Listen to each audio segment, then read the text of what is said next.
Yeah, I'm getting these white people scared of motherfuckers.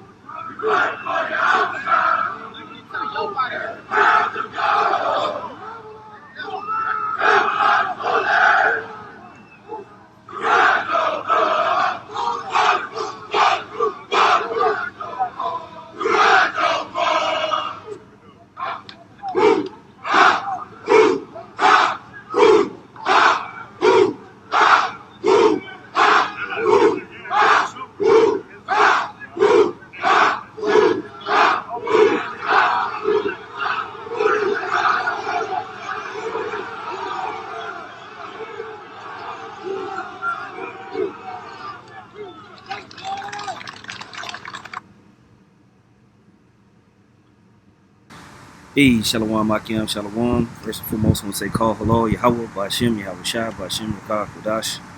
Send double honors to the apostles and elders, bishops of Great Millstone. Send much peace, love, and salutations to you, Akim, out there pushing the word of Yahweh, Ba'ashem, Yahweh Shai, sincerity and truth. This is Brother Ariala. On this lesson, I want to call it, you ninjas really think Esau is afraid of you. You ninjas really think that Esau is afraid of you. Now I played a clip of ISUPK and Salakia. I'm sitting outside, so it might be a bit of wind and noise. But I played a clip of ISUPK, demonstrating in a park, trying to intimidate some good old Edomite folk that's minding their own damn business at a local park, but they rebel rousing, saying that, down with Babylon and all this, and in the caption it says, look at the face of Whitey. And down in the South, down here in Texas, we have a different relationship with Esau. Because Esau, the liberal whites that you guys come across up north, it ain't that same sentiment down here. Esau don't walk around afraid of Jake. Edomite will shoot you in your face down here, man. All that, bucking up towards Edomites and trying to posture like you big and bad. Esau is not afraid of you so-called niggas. Not one bit. That's why you're starting to see a movement against Jake rise back up, man. They're putting fake science out there. They want the world to know that you have a low IQ. They want the world to look at you as you're the problem in America. You do all the violent crime. That it would be peaceful without you. Because why? Because they getting ready to justify rolling on you, man. Esau is not afraid of you niggas, man. Their blessing is the sword. So all this puffing up and showing out as if you're big and bad on a carnal level, that doesn't move Esau. Esau starts to feel some type of way when he sees us coming together as far as spiritually and really. But this whole militant that don't move Esau. Esau don't like you, and he's gonna let it be known very, very soon. The scriptures tell us this, man. Genesis 27:41 says, and Esau hated Jacob because of the blessing wherewith his father blessed him. And Esau said in his heart, the days of mourning for my father are at hand, then will I slay my brother. Okay? So Esau's always purpose. He's always had perpetual hatred, like it talks about in the book of Ezekiel 35. He had perpetual hatred towards our people. And his blessing was the sword, as you keep reading in that Genesis. But here in Psalm 17:11 it says, I'm going to read down verse 13. Arise, O Lord, disappoint him, cast him down, deliver my soul from the wicked, which is thy sword. The Most High has used Esau to punish our people for our own wickedness, but he's been a sword to our people. And he understands that. He understands throughout history, especially the last few thousand years, or hundreds of years, Esau has been really beating the hell out of you so-called Negroes, Latinos, and Native Americans. So when you got this going on,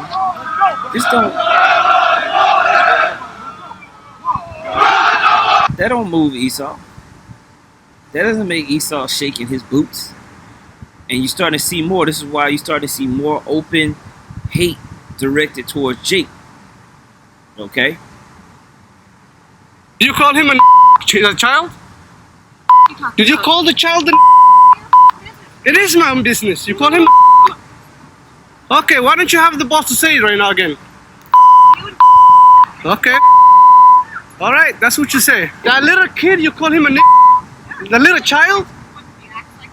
Are you about to hit him? You chase him here? He took my son's stuff. So that gives you the right to call the child, 5-year-old, the N-word. If that's what he's gonna act That's like. what you're gonna call him. That's what he's gonna act like. Now, this woman went on to make hundreds of thousands of dollars because she received backlash for calling this kid a nigga, the N-word. And Esau pulled up in droves in support of her, saying, we tired of you ninjas. We're sick of you. We're sick of having to placate to you. And when they see guys like this messing and bothering good old kind white folk, you don't do nothing but justify the sentiment that they have and the spirit that they really want to bring out against our people, man. In it, she repeatedly uses the N-word because an autistic 5-year-old boy apparently stole something out of her baby bag, and she, I guess, had just kind of snapped. She just kind of had it, and she started calling this boy the N-word. And this was recorded by a Somalian man who was, for some reason, loitering around the kids' park, which we'll get to in a minute. And she was just completely unrepentant. She was like, no, I said what I said. I'm not going to apologize. I'm basically absolutely done with the way that these things keep happening in the United States. And I think this really resonated with a lot of people. And that, one might think, should provoke a national conversation in America about what the standards are for white people and black people, because they're not the same. So now he'll go on with a narrative that, you know, black people get away with everything, white people get blamed, and white people are, you know, this whole white guilt thing, which nobody's. It's just funny to me how Esau is. That's why the scripture says that, you know, whose possessors slay them and hold themselves not guilty. They refuse to take responsibility for the sentiment that people have towards them because of all the actions and crimes that they've committed over all of these centuries to people. They want to just wash that away.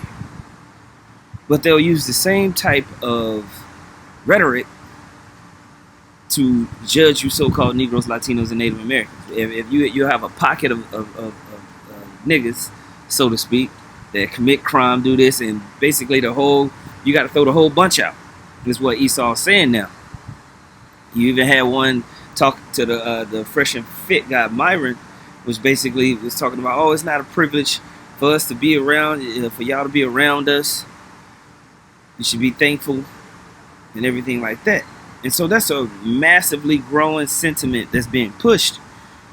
And what do you think that sentiment is going to be used to do? It's going to be used to take down groups like this. Let me go back to it. It's going to be used to take this type of groups down, man. Esau's not going to tolerate that. That's going to get Jake wiped out. We read it all the time, man. Revelation 12:12. Therefore rejoice, ye heavens, and ye that dwell in them. Woe unto the inhabitants of the earth and of the sea, for the devil is come down unto you, having great wrath, because he knoweth that he have but a short time. So you got these Israelite groups going out there with this militant activity and putting a bullseye on the back of the congregation. When you read in the scripture, when Yahushua was instructing us to go out into the world and minister, he warned of being this way. Matthew 6:10-16 says, behold, I send you forth as sheep in the midst of wolves. Be ye therefore wise as serpents and harmless as doves. This is not a real deep saying. It's common sense that you're behind enemy lines here in Babylon the Great. It's common sense that we don't really have a military force. We don't have laws to protect us. And the bulk of the people that are here would like to see us taken out. Okay? Would like to see us done away with. You know? And so to see ISUPK, Sakari groups push this kind of militant rhetoric is counterproductive to what the Yahushua said. It's like they're intentionally trying to set Jake up. Because you would think it would be common sense. Now I typed this into Grump, Matthew 10 and 16. Reads the verse. It says Matthew 10 and 16 is a verse where Yahushua instructs his disciples as he sends them out to spread his teachings. He compares them to sheep among wolves, emphasizing the dangers they'll face. The advice to be wise as serpents suggests being prudent, discerning, and strategic in navigating hostile environments, while harmless as doves encourages maintaining innocence, gentleness, and purity of intent. It's a call for a balance of shrewdness and integrity in their mission. Okay? And you don't see that. You don't see innocence and gentleness when you're looking at this. You don't see this is not prudent. It's nothing. That's not prudent at all. Now, I typed in, I said, why was this important in that time and environment? Because we're in a new Rome all over again, aren't we? We're dealing with some of the same issues that happened back in the ancient time with a modern twist, if you can receive it spiritually. Okay? It says this in response. It says, Matthew 10 and 16 was spoken by Yahushua as he sent his disciples out to proclaim the kingdom of heaven, kingdom of the Most High, primarily to the Israelites, the Jewish people, in context filled with religious, social, and political tensions. The verse's importance in that time and environment can be understood through the following points. Hostile environment, wolves, religious opposition. The disciples were preaching a message that challenged the religious establishment, the Pharisees and Sadducees. Influential Jewish leaders often viewed Yahushua's teaching as threatening to their authority and traditions. This created a great risk of persecution, rejection, or even violence. And we see that with the modern church today. These so-called Black and Latino religious leaders, Christians, have been more aggressive with coming up against the doctrine. Roman occupation. Judea was under Roman rule, right? Just like here, we're underneath Babylon the Great. Roman rule, which was oppressive and suspicious of any potential revolutionary movements. The disciples' proclamation of a kingdom could be misinterpreted as sedition, inviting Roman scrutiny or punishment. Social dynamics. The disciples, many of whom were from humble backgrounds, were engaging with a society divided by class, religious factions, and cultural norms. Their message of repentance and spiritual renewal could provoke hostility from those invested in the status quo. Literally what we're going through today. Status quo, mainstream ideas of the small hats being the actual people, uprooting ourselves from the traditions and cultural norms of this current Edomite society. All of these things provoke hostility. And when you jump up and down screaming, acting a plumb fool, you invite more hostility. Hostility that if it was to actual come against this group, if Esau was to actually move on this group, they'd be absolutely scattered. They wouldn't be a strong military front that's going to fight back. No, if a small Edomite militia group would literally crack through these guys. You know, now the wind want to blow. A small Edomite militia group would run right through that group of ISUPK members. And that's facts. So trying to jump up and down like you're big and bad, like Esau scared of you, is ridiculous and idiotic. and puts the targets on those young brothers' backs for no reason. Stupid. Last point says this: Yahushua metaphor of sheep in the midst of wolves underscores the vulnerability of the disciples in this dangerous setting. See, we're sheep in the midst of wolves. You ain't no wolf. And Jake, we was Kang's stupidity gonna get them jacked up in this place. All right. It says where they faced opposition from religious authorities, potential betrayal by communities, and the ever-present threat of Roman intervention. Need for wisdom, wise as serpents. The call to be wise as serpents was critical,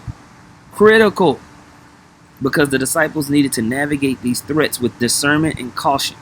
Serpents were seen as cunning and able to avoid danger.